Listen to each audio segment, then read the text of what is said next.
यदि हम अपने जीवन में एक अच्छे दिनचर्या का पालन नहीं कर पा रहे हैं तो फिर हम कुछ भी कर ले जाएं, हम अपने जीवन में कभी स्थिर और सुखी नहीं रह सकते।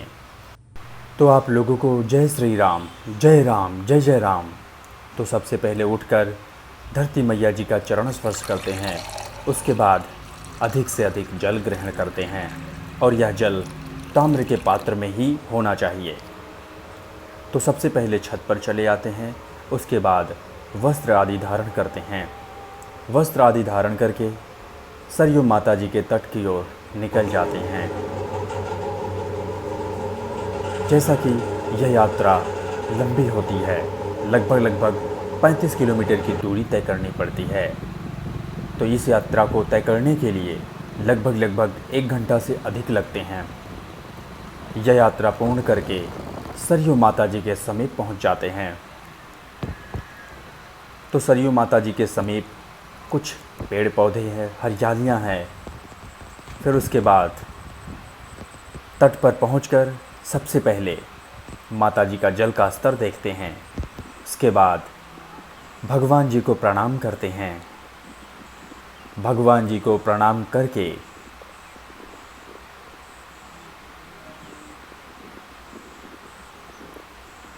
फिर सरयू माता जी का चरण स्पर्श करते हैं।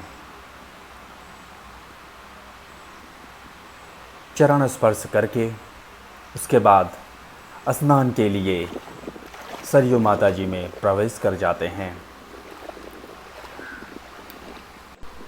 अभी सरयू माता जी का जो जल का स्तर बहुत अधिक बढ़ा हुआ है, यह अपने अंतिम किनारे को स्पर्श कर गई है। इसके बाद बढ़ी तो समझिए जो आसपास के गांव हैं वे डूब जाएंगे। माता जी की स्तुति करके उसके बाद दिव्य डुबकी लगाते हैं।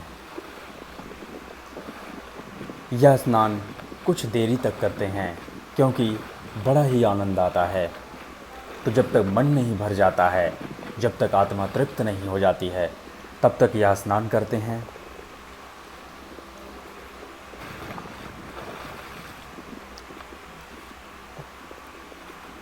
तो यह अंतिम डुबकी लगाकर स्नान पूर्ण करते हैं। स्नान पूर्ण करके बाहर की तरफ तैरते हुए आते हैं। तैरना वैसे भी हमारे स्वास्थ्य के लिए बड़ा लाभदायक होता है। फिर उसके बाद प्रवेश करते हैं और भगवान जी के स्नान के लिए जल लेके आते हैं। तो भक्ति करने से पहले सबसे पहले भगवान विष्णु जी को स्नान करवाते हैं। उसके बाद भगवान शिव जी को स्नान करवाते हैं।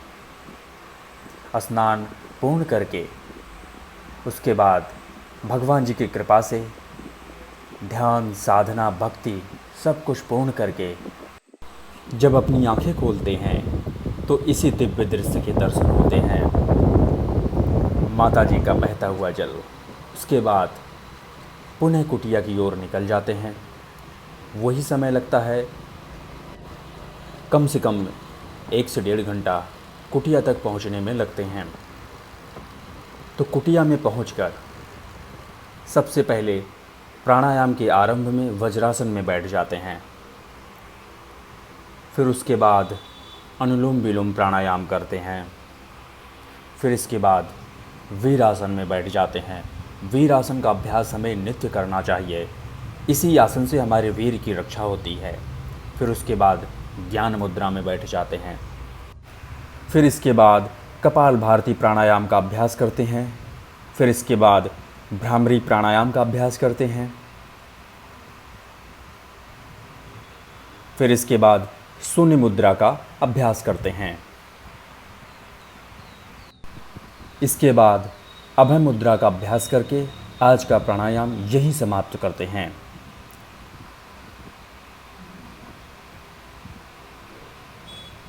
व्यायाम से पहले अपने शरीर को ढीला करते हैं क्योंकि इसके बाद हमें अधिक से अधिक व्यायाम करना होता है।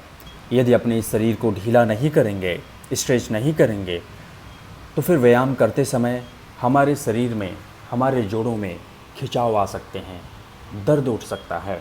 तो इसलिए तरह तरह से हमें अपने शरीर को ढीला कर लेना चाहिए, तभी हम अच्छे तरीके से व्यायाम कर सकते हैं और यह हमारा शरीर उस व्यायाम के लिए तैयार होगा। इसके बाद चक्रासन का अभ्यास करते हैं और इसी में कुछ सपाट भी लगाते हैं और अंत में मयूरासन करके अपने व्यायाम की तरफ बढ़ जाते हैं।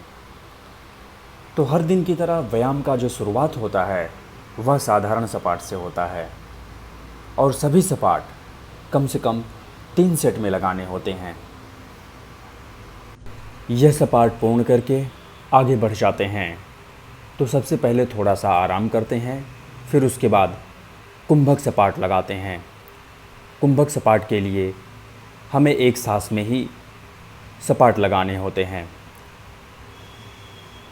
तो गर्मी बहुत अधिक है जिस कारण से थोड़ा व्यायाम करने में समस्या भी होती है।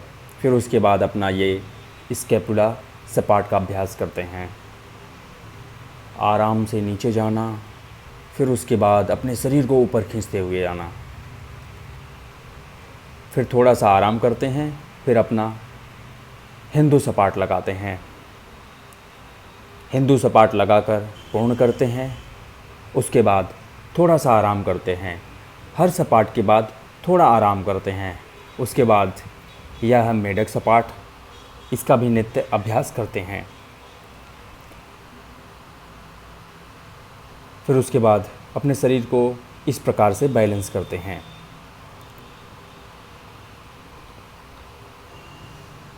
फिर इस पीढ़े की सहायता से अपने शरीर को बैलेंस करते हैं।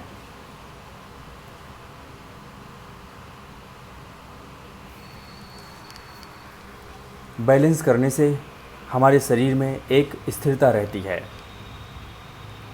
फिर वी सिट करते हैं।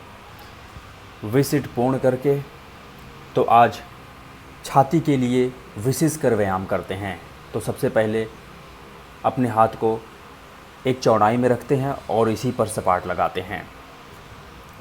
फिर इसके बाद डायमंड पुशअप का अभ्यास करते हैं। तो डायमंड पुशअप लगाते हुए आगे बढ़ते हैं। यह सपाट लगाकर थोड़ा सा रेस्ट करते हैं। उसके बाद जो इन आउट सपाट है इसका अभ्यास करते हैं। एक बार हाथ को अंदर की तरफ लेके आना, फिर उसके बाद बाहर की तरफ लेके जाना। इस प्रकार से इस सपाट का अभ्यास करते हैं। उसके बाद आगे बढ़कर इस सपाट का अभ्यास करते हैं।